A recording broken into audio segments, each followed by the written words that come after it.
Election চাই, selection চাই না।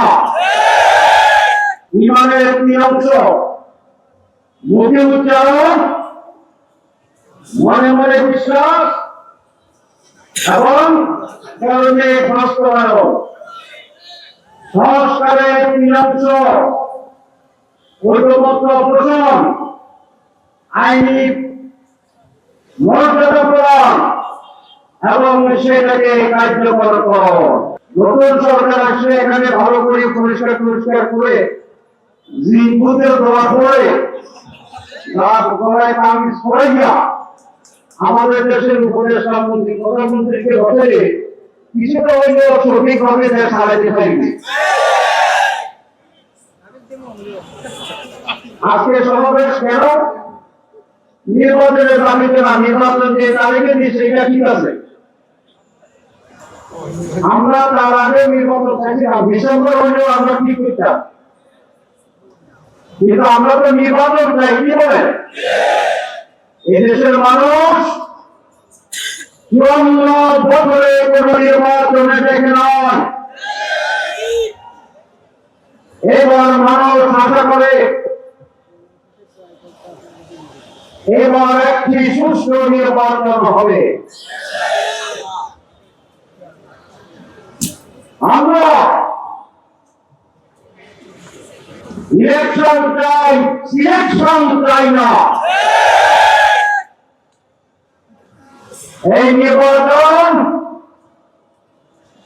একটি ডিজাইনের মাধ্যমে সম্পন্ন করে জনগণের ভোটাধিকারকে আবার হরণ করার পায়তারা ষড়যন্ত্র চলছে। এক্সট্রিম মশার কয়েল প্ল্যান্ট ফাইবার দিয়ে তৈরি, ডেঙ্গু চিকুনগুনিয়া বাহি সহ যে কোনো মশার বিরুদ্ধে দেয় এক্সট্রিম সুরক্ষা। যদি সেরকম তৈরি করে নির্বাচন হয়, বিদেশের ডিজাইনে নির্বাচন হয়, তাহলে বাংলার মানুষ জীবন এবং রক্ত দিয়ে একটি সুস্থ নির্বাচন আদায় করবে ইনশাআল্লাহ। আমরা আবার বলতে চাই মাইকে, বাংলাদেশ জামাত ইসলামী নির্বাচনে যেতে চায়, তার আগে সুষ্ঠু নির্বাচন হওয়ার বিষয়গুলো জনসমক্ষে উদ্ভাসিত হতে হবে, পরিষ্কার হতে হবে, আনন্দমুখর পরিবেশ তৈরি করতে হবে। সরকার যে ঘোষণাপত্র নিয়েছে, একটি মাত্র দল অভিনন্দন জানিয়েছে, বাকি সকলে ইতিবাচক বলে বলেছে।